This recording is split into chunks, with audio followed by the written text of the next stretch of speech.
Hello, everyone. Welcome to Microsoft Build 2022. Today, we are here to talk about how you can take your containerized applications and databases for running them on the hybrid multi-cloud. I'm Dhananjay Mahajan. I'm a program manager, product manager on the Arc-enabled Data Services team.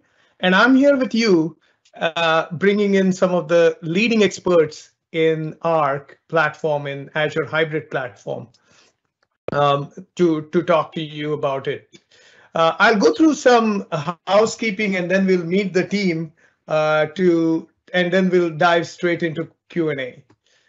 So let's get started. First, I'll go through what to expect, then we'll do the team introductions, and then we'll leave it open for Q&A. So some of the housekeeping, please use the Q&A box if you are looking at your client, the Teams client. There'll be a Q&A box. You can click on that and ask your questions. Questions will appear to everyone once they're approved. So one of us is approving those questions, and then experts will call you out and specifically answer your question verbally. That's how we are going to engage.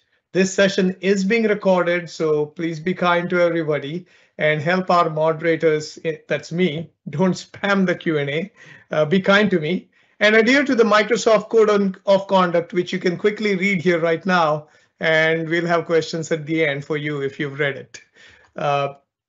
So without further ado, we want you to ask us questions about Azure Arc-enabled SQL Managed Instance business critical features.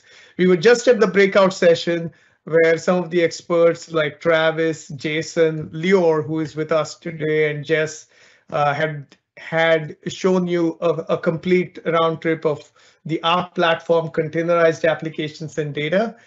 And we will at the end tell you how to get started with Azure Arc. We also have experts from the Azure Arc-enabled machine learning team to answer any questions that you have. Some of us are behind the scenes and helping you out, so please continue to give your questions and we will be answering them either on the screen or behind the screen. So without that, let me introduce you, Dinkar Nethi. Dinkar, quick introduction. Sure. Hello, everyone. My name is Dinkar. I am a PM in the Arc-enabled Data Services team. I've been with Microsoft about 14, 15 years now. Spent most of my time in the SQL space, and happy to be here and share with you the latest offering we have today. And then we have Lior. Lior, quick intro. Hi, everyone. Lior Kamrat, Principal Program Manager as part of the Azure Arc platform team. Been to Microsoft for 6.5 years now. Looking forward to hear what you have to ask and help out the team to talk about Azure Arc. And last but not the least, we have Jess. Hello, everyone. I'm Jess Schultz. I'm a program manager on the Arc-enabled Data Services team. I've been with Microsoft just over 5 years now and have spent the last year helping to build out this product, and very excited about our GA launch that we had today for Business Critical. Yeah, that was an exciting launch that we announced earlier today. So let's begin with the questions. Let's start with the first question that I had. One is, we just announced Business Critical GA, general availability of Business Critical.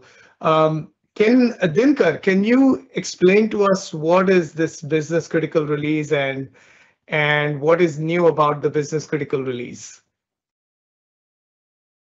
Yeah, absolutely. We have two service tiers, just like in Azure SQL MI. We have the general purpose and we have the business critical service tier. The general purpose was GA'd last year around this time. And the business critical service tier is the one that is being announced today. The primary differentiators are that the business critical service tier is equivalent to your Windows, is equivalent to your SQL Server Enterprise Edition in terms of feature set. It supports unlimited CPU and memory. Again, just like the Enterprise Edition. The other differentiators are around the high availability capabilities. In the general purpose service tier, the high availability you get is what you get from the Kubernetes. Like, for example, you have a replica that's running SQL Server instance. And if that replica crashes, Kubernetes will recognize the failure.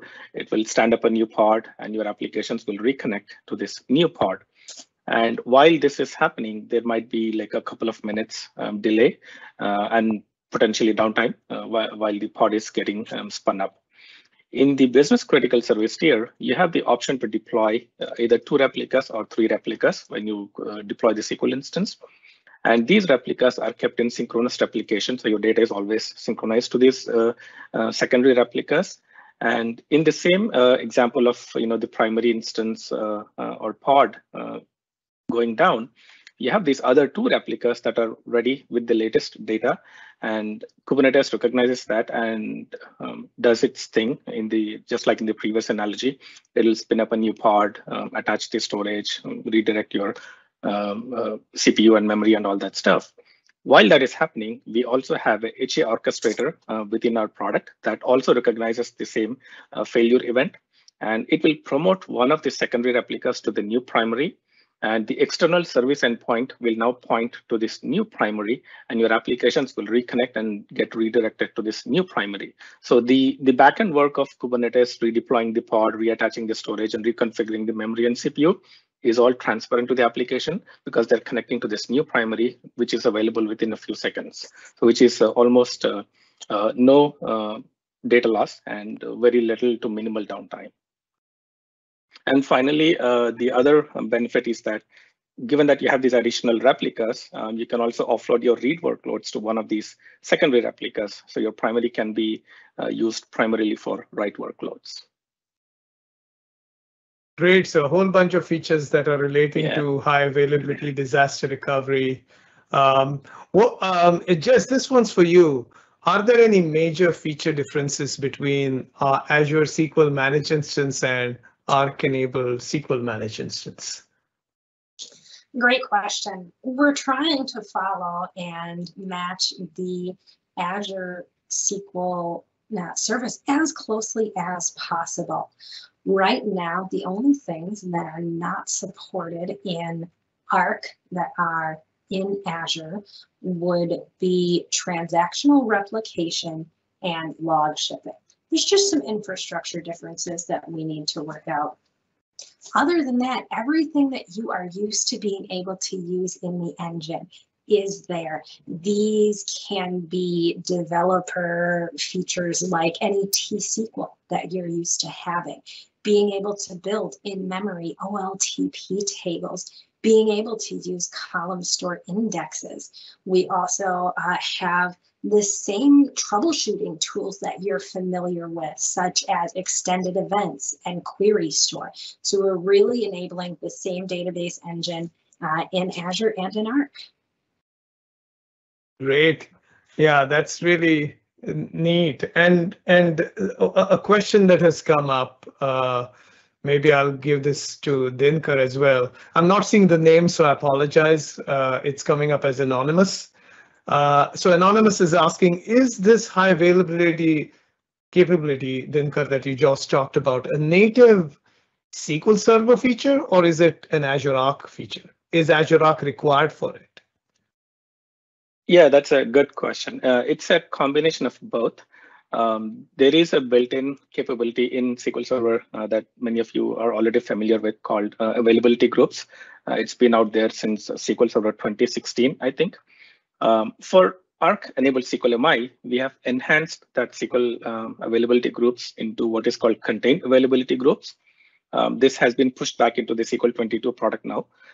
So we have what is provided by the Kubernetes, but the actual HA capability is from the contained availability groups that takes care of the failover and all. I see. Interesting. So can I run Arc-enabled data services outside of Azure, or maybe you can help us with this? Well, kind of, by definition, at the end of the day, Azure Arc-enabled SQL Managed Instance, and Azure Arc-enabled data services in general is designed to run on any Kubernetes cluster that is deployed outside of Azure, either on premises or in a multi-cloud environment. So the short answer is definitely yes. What you do want to take under consideration is what type of distribution of Kubernetes that you're using. And that's why we have the validation program, which is basically an internal program that we have alongside with our partners, our ISV partners that are developing those Kubernetes distribution. Any CNCF conformant Kubernetes distribution is supported. And the reason that it's part of the validation program is because we're running a lot of internal tests, benchmarks, battle testing and smoke testing around those Kubernetes distributions, just to make sure that when we are putting something in our docs, it's fully supported and tested internally. Yeah, that's the benefit of Arc, is that you can run some of these Azure services outside of Azure. Lots of questions are flowing in now, and so the next one, there's quite a bit of interest on cost. So can someone pick this up? Could you please explain to us Azure SQL MI Business Critical? The cost details, have they changed after general availability? Anyone want to pick that up? Yeah, I can help with that. The actual pricing information will be available on our website. Probably today it will get updated, but I can help you understand how the cost works a little bit. In the on-premises world, you're paying for infrastructure and SQL licensing, right? In the Azure world, the cost includes all of it, right? So we are in this hybrid world where customer owns the infrastructure and we provide the software that runs on the infrastructure. So we are only charging for the CPU. So the cost model is similar to Azure, where we charge per core, and infrastructure is owned by the customer. So you only pay for whatever CPUs you allocate to the SQL Managed Instance. And the actual per core cost will be on the website later today. Great. Hopefully. And there was a similar question about the demo, what the cost of the demo was. And Jane, thanks for answering that with a link to the pricing model that we have. So take a look at the pricing model. And Jess, if you have any suggestions on how the demo setup worked, maybe that somebody can do the exercise of building the cost model. So how was the demo set up today, Jess? What was the configuration of the demo? So for the demo that was run in the breakout session immediately before this, we had an MVC app coded in C# running in Visual Studio. And we were deploying that through a Kubernetes native process and deploying both this containerized app and the containerized SQL Managed Instance, deploying them both to the same Kubernetes cluster. So in that, what we would have been paying for would have been, of course, the infrastructure that we were using. The app was our own written container, deployed container. The managed instance was a 4-core business critical SQL Managed Instance, so there would have been a cost for that. Yes. A similar question coming from Isaac about the dev environment. What about CLR and OLEDB providers? Would they continue to work with Arc data services?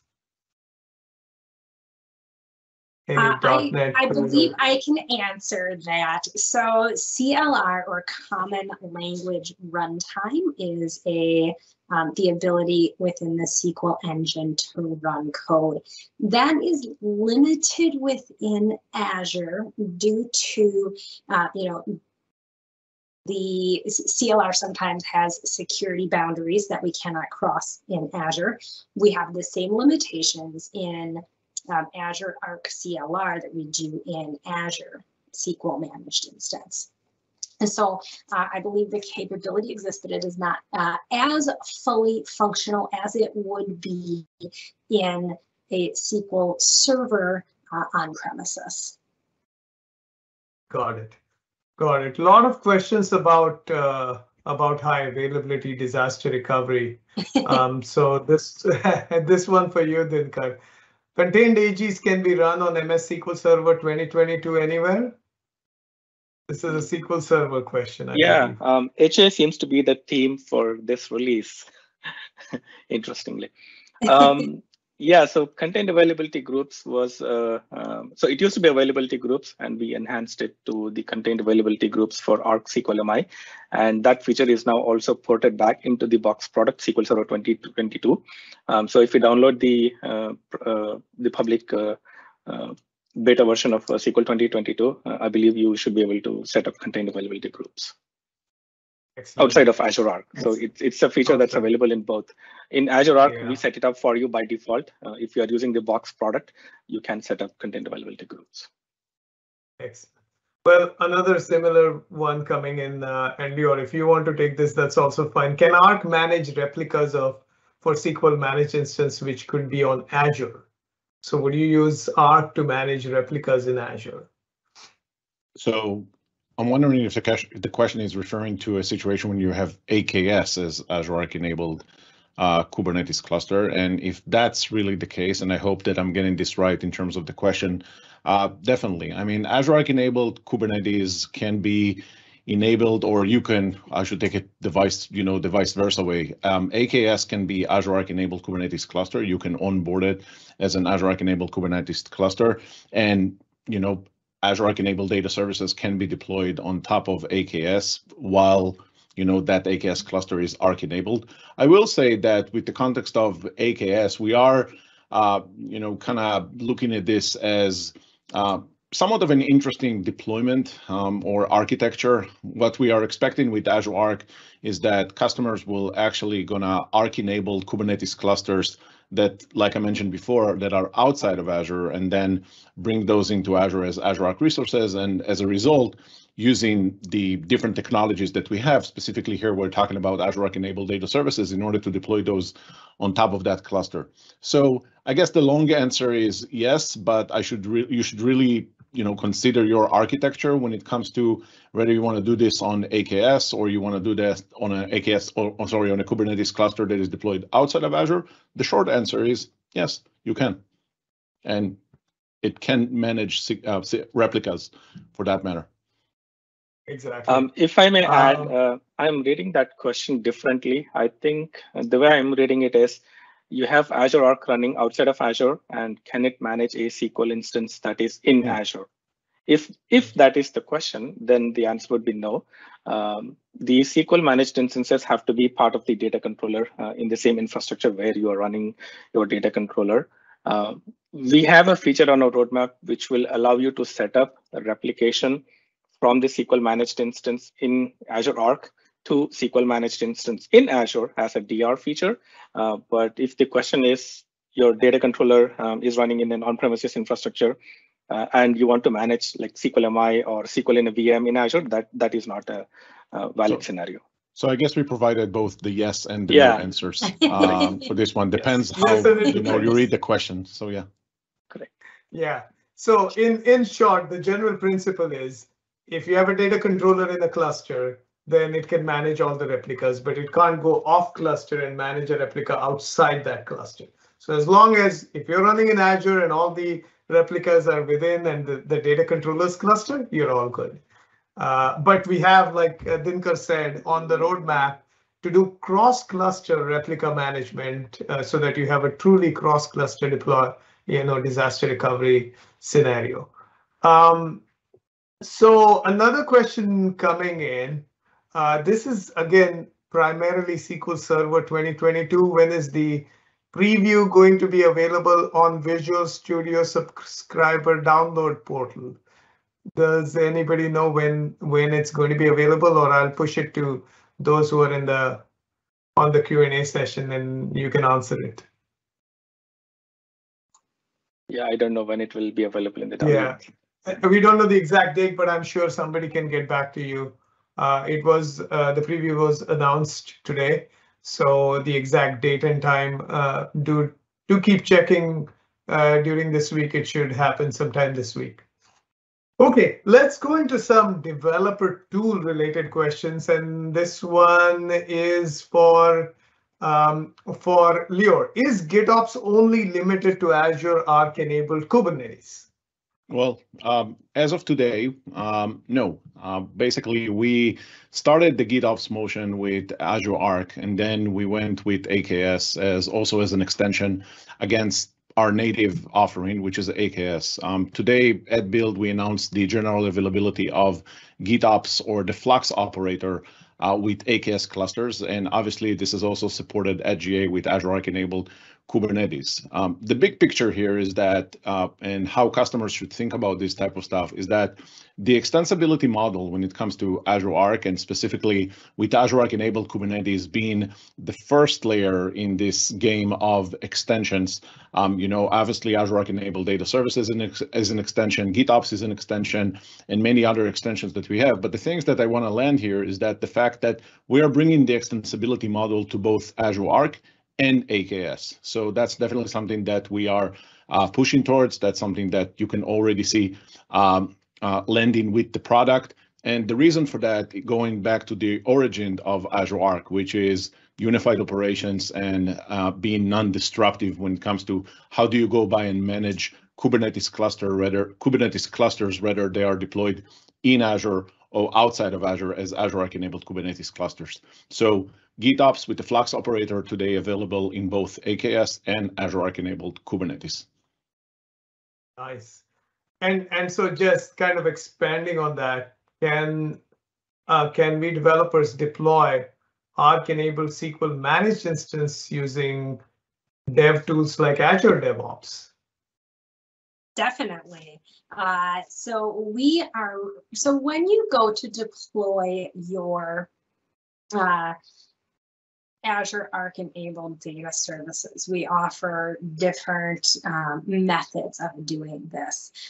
Because it runs on Kubernetes, we always have Kubernetes native methods of deployment available to you. We offer an Azure CLI experience as well. We have the ability to deploy things in the portal and Azure Data Studio. I also have customers that are very successfully using a variety of CI and CD tools. You can use something like Azure DevOps to deploy your resources, or we have customers using things like Argo CD, because we have always started at that very basic Kubernetes level and worked our way up to other experiences. Got it. That makes it really easy to use our existing tool set. What about T-SQL? What are your thoughts on T-SQL? Yeah, so as I mentioned earlier in my comment about the feature parity between Azure SQL Managed Instance and Arc-enabled SQL Managed Instance, there's full parity here within the database engine. So any T-SQL commands that you are able to run in Azure SQL, you would be able to use in Arc-enabled SQL Managed Instance.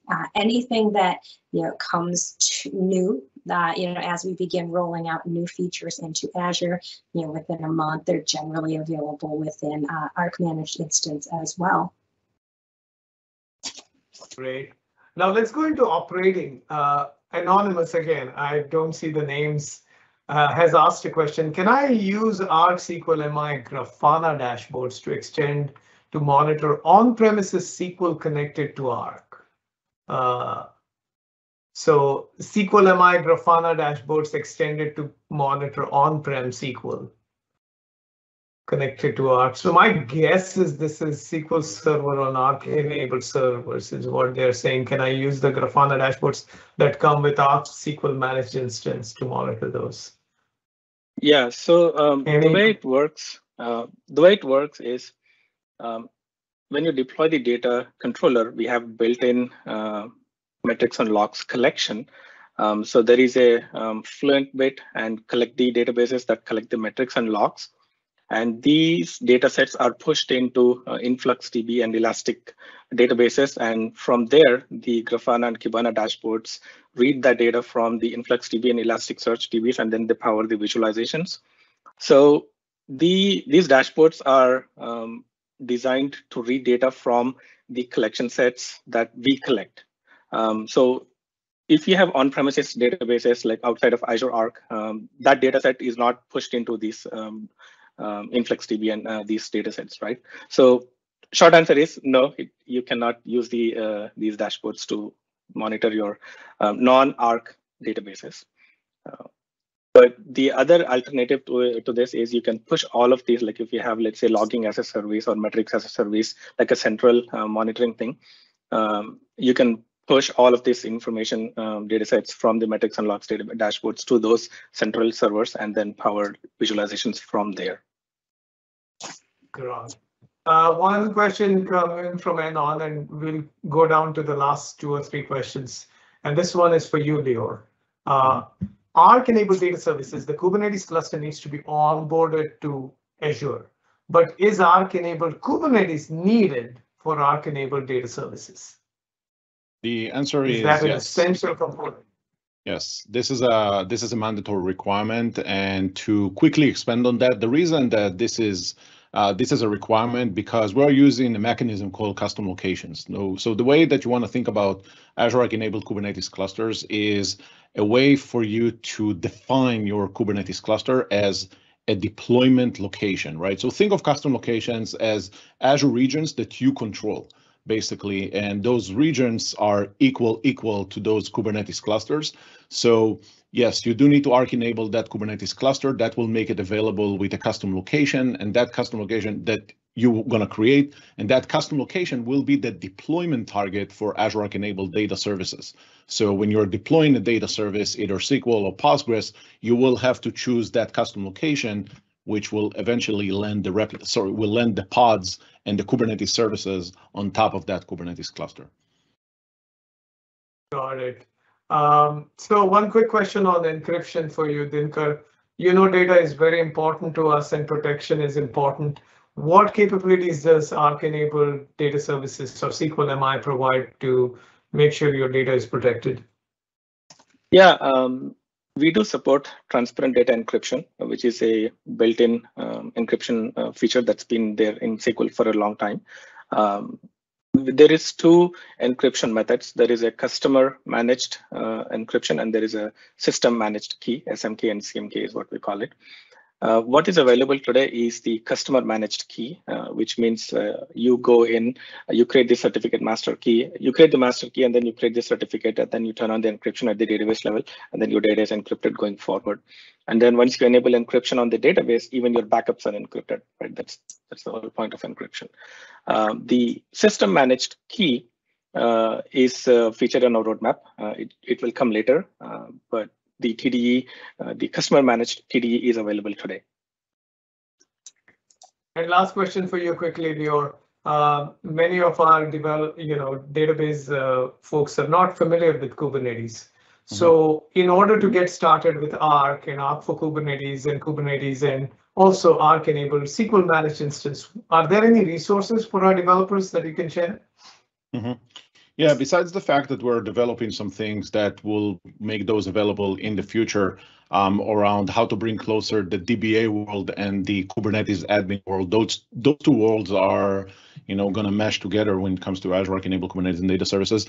I do recommend jumping into our documentations. That's a given. This is where we are publishing all the latest and greatest when it comes to the product, the features, how do you go by and do things in the next fashion.